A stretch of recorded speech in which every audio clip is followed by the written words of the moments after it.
about 12 years ago. My wife and I were the first full members at the Ford Plantation. We were the first people to buy in there.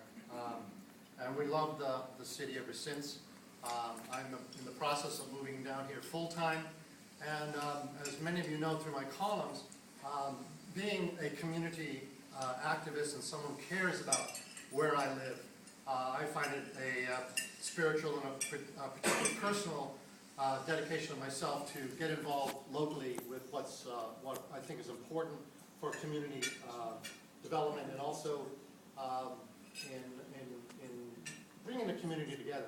I lived on Martha's Vineyard and Richmond Hill back and forth for about 6 months, and each.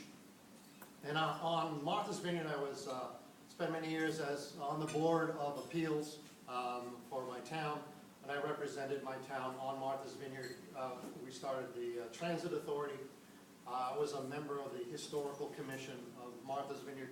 So when I came down here, I was very pleased to be asked to be on the Richmond Hill Historic Society. And a columnist has brought me closer to where I live here in Richmond Hill. One of the things that I missed coming back and forth from Martha's Vineyard was their public access television.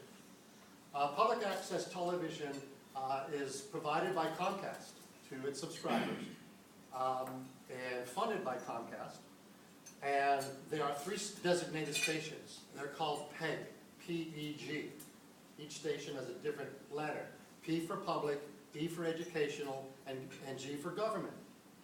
And these 3 stations, broadcast typically what we're doing, what's interest in the community, what's happening not in Savannah or Boston, what's happening in our community. The educational section was primarily for people like yourselves who would need a soapbox, get up and talk, show type of presentations that you might like or your point of view. The public part was the sports from the high school. Your sons and daughters playing basketball or football would be on these stations.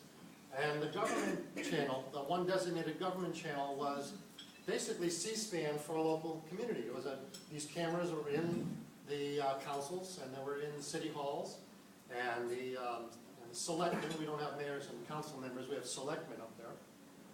And the cameras would be on, and if you were at home and you couldn't get to a meeting, you would be able to attend any town hall meeting or any selectmen meeting and see what was going on, what was being presented.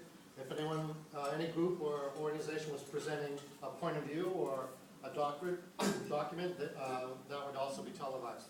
So when I came down here, I was curious to find out that there wasn't any public access television here.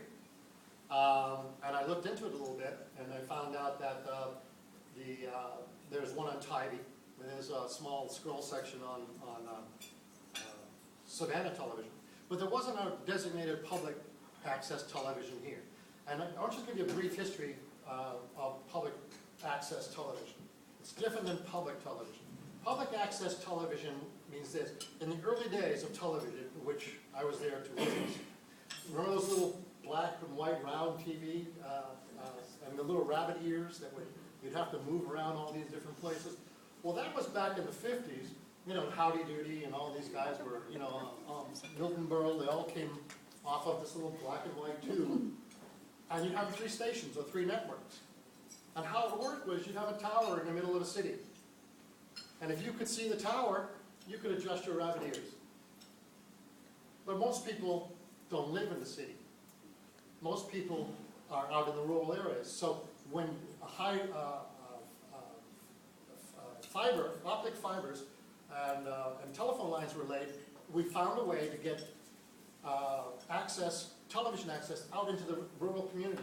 Remember when cable was first invented, where you could go out in the mountains and it would be clear, and you would have no problems with signals, and you would have no television commercials.